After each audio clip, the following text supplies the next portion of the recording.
ನಮಸ್ಕಾರ ಎಲ್ಲರಿಗೂ. ನಾನು ನಿಮ್ಮ ಪ್ರೀತಿಯ ರಾಯಚೂರು ಹುಡುಗಿ. ತಮಗೆಲ್ಲರಿಗೂ ಅಮ್ಮ ಅಡುಗೆ ಮನೆ ಯೂಟ್ಯೂಬ್ ಚಾನಲ್ಗೆ ಸ್ವಾಗತ ಸುಸ್ವಾಗತ.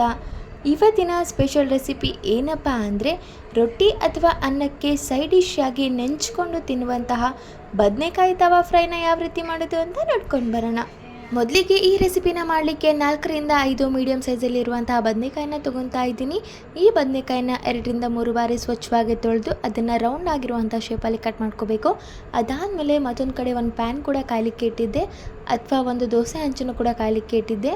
ಈ ಹಂಚಿಗೆ ಸ್ವಲ್ಪ ಎಣ್ಣೆನ ಸವರಬೇಕು. ಅದಾದಮೇಲೆ ಮುಂಚೆನೇ ಕಟ್ ಮಾಡಿ ಇಟ್ಕೊಂಡಿರುವಂತಹ ಬದನೆಕಾಯಿನ ಹಾಕ್ಕೊಂಡು ತುಂಬ ಚೆನ್ನಾಗಿ ರೋಸ್ಟ್ ಮಾಡ್ಕೋಬೇಕು. ಬದನೆಕಾಯಿ ಇನ್ನೇನು ಫ್ರೈ ಆಗಲಿಕ್ಕೆ ಸ್ಟಾರ್ಟ್ ಆಗಿದೆ ಅನ್ನುವಾಗ ರುಚಿಗೆ ತಕ್ಕಷ್ಟು ಉಪ್ಪನ್ನು ಕೂಡ ಇದೇ ಹಂತದಲ್ಲಿ ಹಾಕೋಬೇಕು. ಉಪ್ಪನ್ನು ಈ ಹಂತದಲ್ಲಿ ಹಾಕೋದ್ರಿಂದ ಬೇಗ ಬೇಯುತ್ತೆ, ಹಾಗೆ ತುಂಬ ಸಾಫ್ಟಾಗಿ ಬೇಯುತ್ತೆ. ನೋಡಿ, ಉಪ್ಪನ್ನೆಲ್ಲ ಹಾಕಿದ್ಮೇಲೆ ಈ ರೀತಿ ತುಂಬ ಚೆನ್ನಾಗಿ ಅದನ್ನು ಕಲಿಸ್ಕೋಬೇಕಾಗುತ್ತೆ. ಹಾಕಿರೋ ಉಪ್ಪು ಹಾಗೆ ಬದನೆಕಾಯಿ ತುಂಬ ಚೆನ್ನಾಗಿ ಹೊಂದ್ಕೋಬೇಕು. ಆ ರೀತಿ ಅದನ್ನು ಕಲಿಸ್ಕೋಬೇಕಾಗುತ್ತೆ. ನೀವೇ ನೋಡ್ತಿರ್ಬೋದು ಯಾವ ರೀತಿ ಕಲಿಸ್ತಾ ಇದ್ದೀವಿ ಅಂತ. ನೋಡಿ ಎಷ್ಟು ಸಖತ್ತಾಗಿ ಫ್ರೈ ಆಗ್ತಿದೆ ಅಂತ. ಇದೇ ಹಂತದಲ್ಲಿ ಒಂದು ಚಿಟಿಕೆಯಷ್ಟು ಅರಿಶಿನ ಕೂಡ ಹಾಕ್ತಾ ಇದ್ದೀನಿ. ಅದನ್ನು ಸಹ ತುಂಬ ಚೆನ್ನಾಗಿ ಫ್ರೈ ಮಾಡ್ಕೋಬೇಕು. ಅರಿಶಿನ ಪುಡಿ ಹಾಕಿದ ಮೇಲೆ 2ರಿಂದ 3 ನಿಮಿಷ ಇದೇ ರೀತಿಯಾಗಿ ಫ್ರೈ ಮಾಡ್ಕೋಬೇಕಾಗುತ್ತೆ. ಆಲ್ರೆಡಿ ಬದನೆಕಾಯಿ ಎಲ್ಲ ತುಂಬ ಚೆನ್ನಾಗಿ ಫ್ರೈ ಆಗಿದೆ.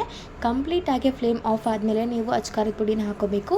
ಇಲ್ಲಾಂದರೆ ಅಚ್ಕಾರದ ಪುಡಿ ಕರ್ಕಲಾಗುತ್ತೆ. ನೋಡಿ, ನೀವೇ ನೋಡ್ತಿರ್ಬೋದು, ನಾನು ಫ್ಲೇಮ್ನ ಆಫ್ ಮಾಡಿ ಅಚ್ಕಾರದ ಪುಡಿನ ಹಾಕ್ತಾ ಇದ್ದೀನಿ.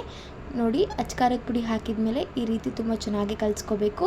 ಬದನೆಕಾಯಿ ನೋಡ್ತಿರ್ಬೋದು ನೀವೇ ಎಷ್ಟು ಸಾಫ್ಟ್ ಆಗಿದೆ ಅಂತ. ಇದು ತಿನ್ನಲಿಕ್ಕೆ ಮಾತ್ರ ಸಖತ್ ಟೇಸ್ಟಿಯಾಗಿರುತ್ತೆ.